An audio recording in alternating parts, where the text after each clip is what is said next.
Hello students, आप सभी को नव वर्ष की बहुत बहुत शुभकामनाएं। तो आज का लेक्चर शुरू करते हैं। आज का टॉपिक है थर्मोडायनेमिक इक्विलिब्रियम। वैसे मैंने कल पीडीएफ भी अपलोड कर दिया था, बट इसका वीडियो लेक्चर आज ही मैंने बनाया है। So what is thermodynamic equilibrium? A system will be in thermodynamic equilibrium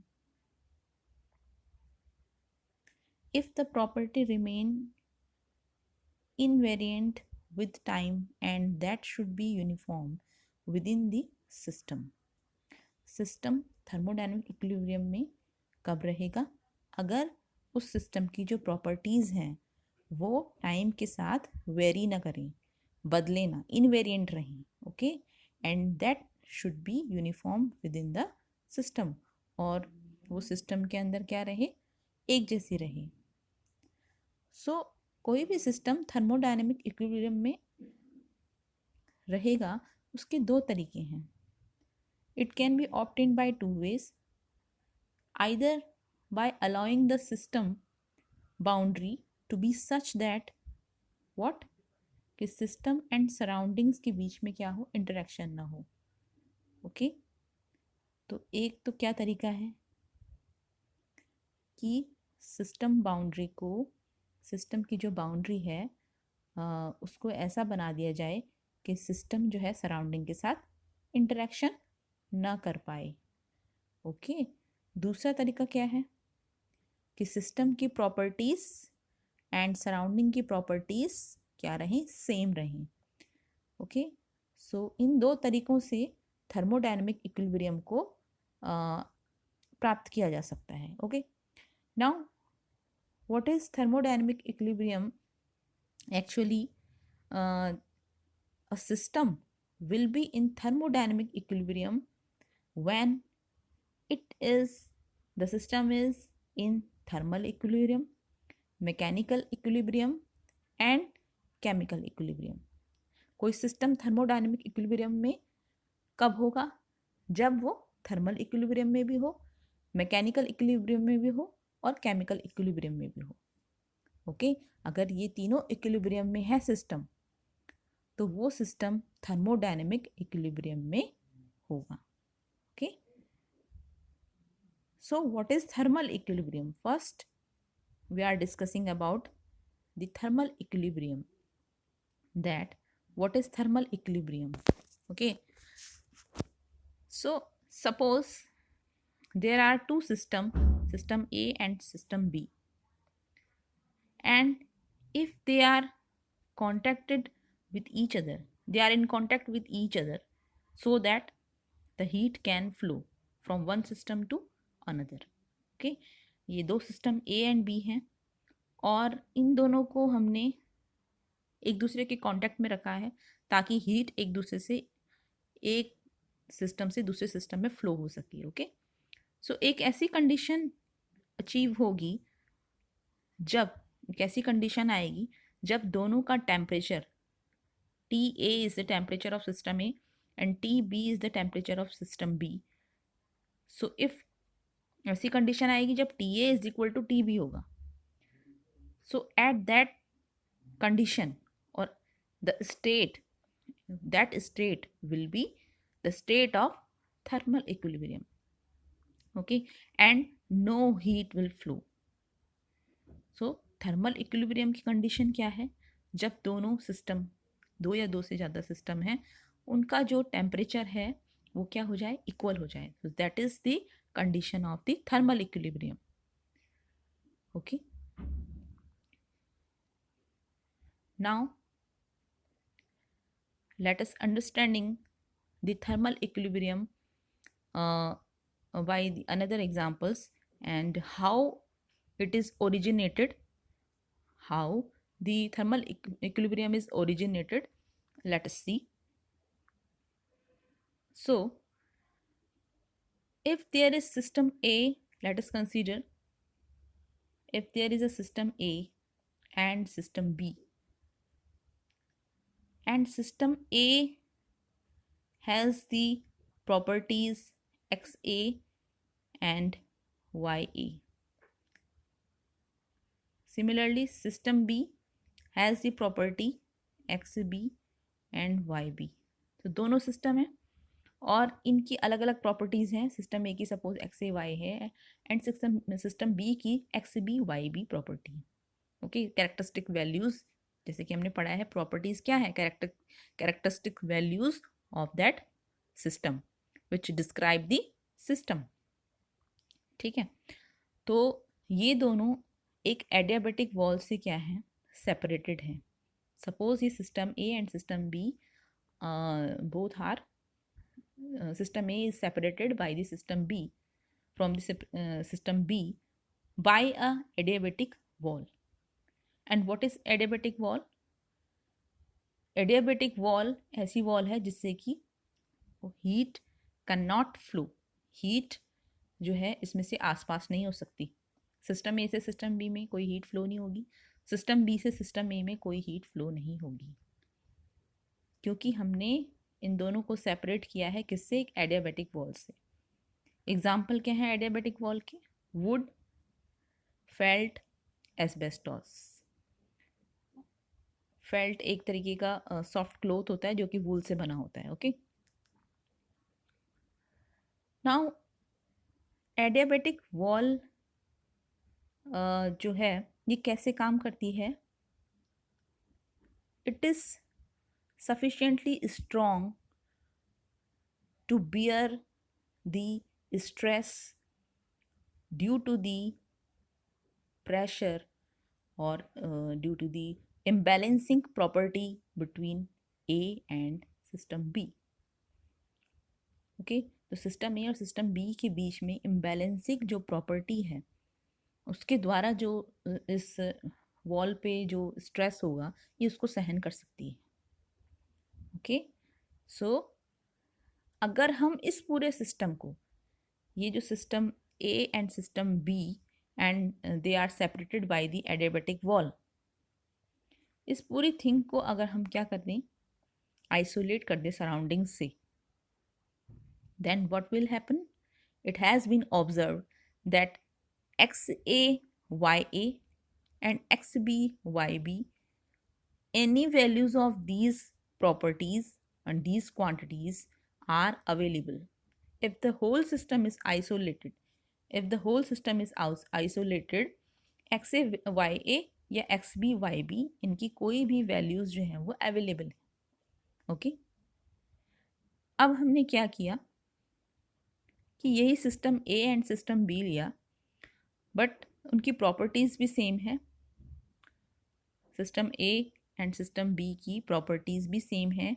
system A की X A Y A and system B की X B Y B, but now they are separated by a diathermic wall. Okay, so what is diathermic wall? It is a good thermal conductor और good conductor of heat. Okay, heat इसमें से आसानी से आसपास हो सकती है, यहाँ से पास हो सकती है बी से ए में एंड ए से बी में. ओके, और डायथर्मिक वॉल जो है वो कोई भी मेटल हो सकता है. ओके, सो अब अगर इस this whole thing is isolated, what will happen? It has been observed, ये ऑब्जर्व किया गया कि अगर हम डायथर्मिक वॉल से system A and system B को क्या कर रहे हैं? सेपरेट कर रहे हैं. ठीक है, तो there will be some restricted values of X A Y A and X B Y B. Okay, so if the whole thing, ये इसके लिए लिखा है, if the whole thing is isolated from the surroundings, then it has been found that some restricted values of XAYA and XBYB will be possible, so that no further changes will take place between the two systems if they are separated by a diathermic wall. Okay, अगर दोनों system diathermic wall से separated हैं तो जो X A Y है, Y A and X B Y B हैं, उनकी जो ये जो प्रॉपर्टीज हैं ये रिस्ट्रिक्टेड वैल्यूज होंगी कुछ, यानी कि उनके आगे अब कोई चेंज नहीं होने वाला है इनमें, ठीक है। So this arises the definition of thermal equilibrium. So what is the definition of thermal equilibrium? See, the thermal equilibrium states achieved by two or more systems characterized by restricted values of the thermodynamic properties of the systems after they have been in communication with each other through a diathermic wall. So equilibrium states कैसे प्राप्त की जा सकती हैं? किसी भी दो system या दो से ज़्यादा अगर सिस्टम है, उनकी रिस्ट्रिक्टेड वैल्यूज़ जो हो, थर्मोडायनेमिक प्रॉपर्टीज़ की रिस्ट्रिक्टेड वैल्यूज़ हों, और जब ये दोनों या दो सिस्टम या दो से ज़्यादा सिस्टम वो क्या हो, डायथर्मिक वॉल्स से सेपरेटेड हो, they are communicating with via a diathermic wall. Okay, so this is the classical concept of thermal equilibrium. This is a classical concept of thermal equilibrium.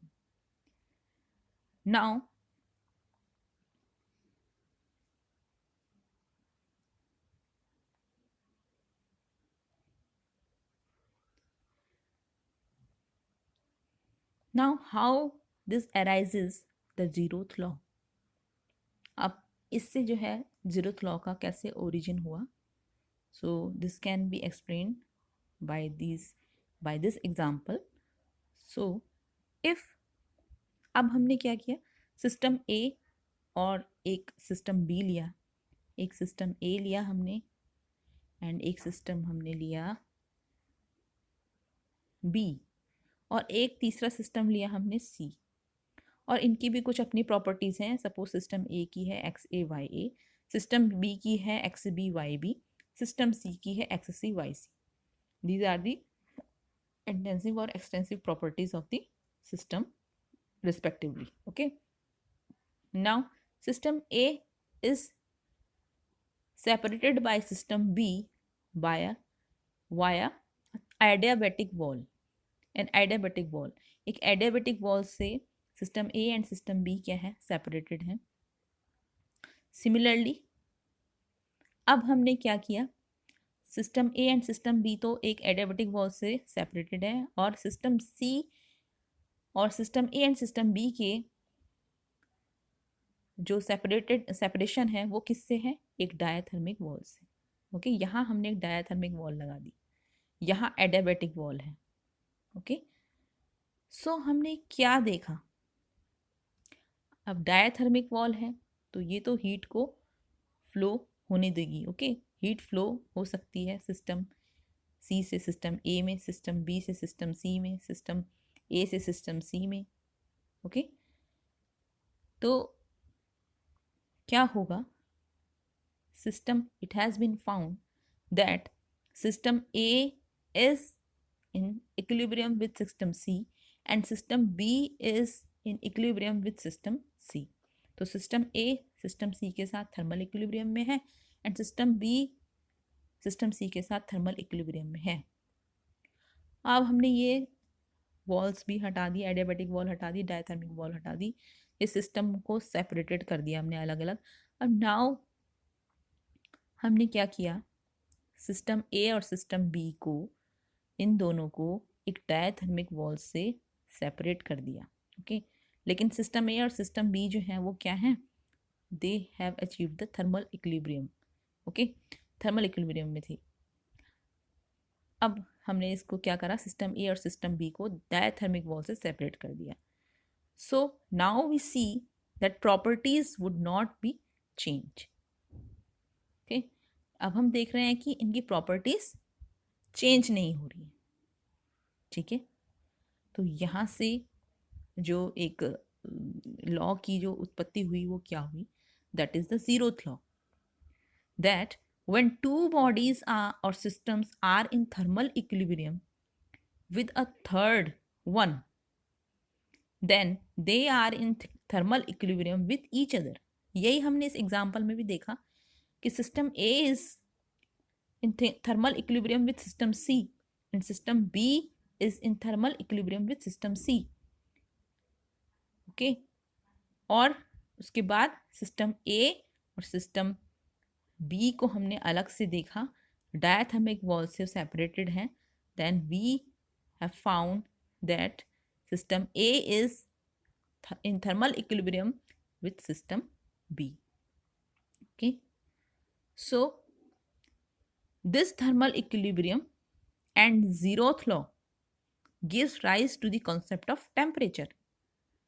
Okay, so definition of temperature by zeroth law in classical thermodynamics.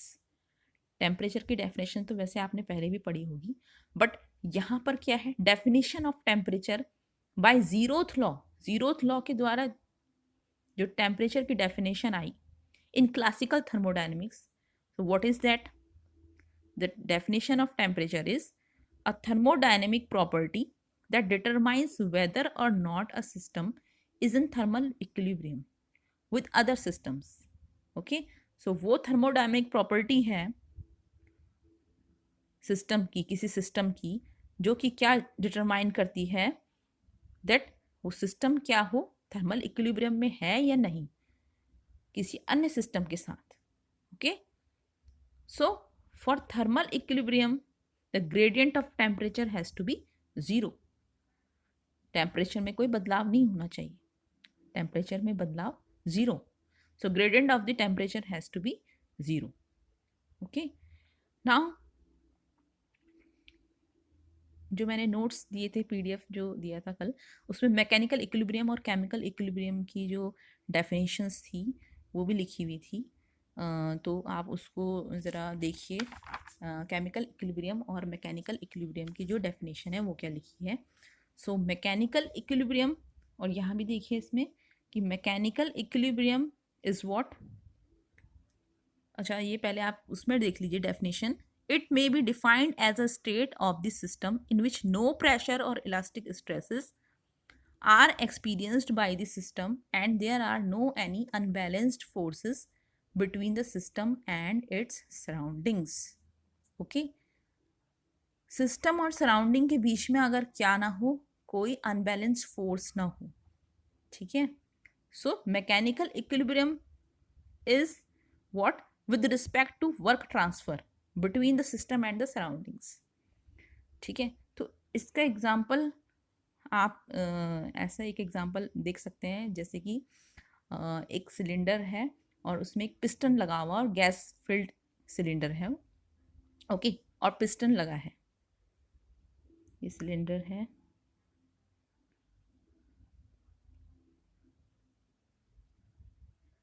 यहाँ gas fill है और यहाँ piston लगा है।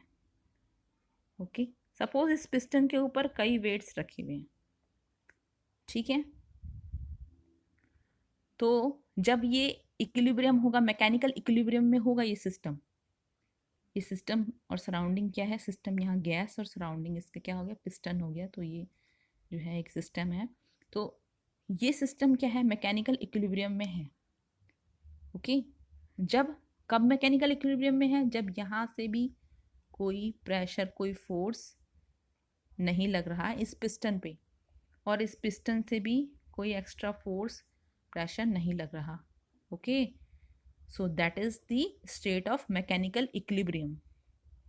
But अगर मैं इस जो ये पिस्टन लगा हुआ है इसमें, अगर मैं इसमें क्या कर दूं, ये वेट हटाना शुरू कर दूं, ये एक वेट हटा दिया, तो there will be the imbalancing of the forces और pressure. Okay, so overall broader way में अगर हम देखें, so work transfer should not be there, work transfer should be zero. For mechanical equilibrium there should not be the work transfer between the system and the surroundings. Okay, similarly what is chemical equilibrium? तो chemical equilibrium की definition भी मैंने कल आपको बताई थी, PDF में जो दिया था। Chemical equilibrium is related with the reaction rates of the reactants and products involved in the reaction. It may be defined as the state in which both reactants and products are present in concentration which have no further tendency to change with time. The classical equilibrium represents the state when the forward reaction proceeds at the same rate as the reverse reaction. There are no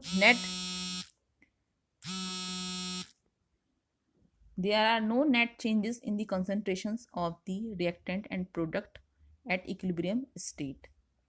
So what defined as the state in which both reactants and products are present in concentration which have no further tendency to change. reactants and products reactants and products में कोई further change नहीं हो रहे हैं. जो concentration में जो उनका कॉन्सेंट्रेशन है अब उसमें कोई फर्दर चेंज नहीं हो रहा. रिएक्टेंट ने जो प्रोसेस करनी थी, जो रिएक्शन करनी थी वो हो गई. प्रोडक्ट ने जितना बनना था वो बन गया. So there is no further change with time, okay, in reactant and product. So chemical equilibrium is what?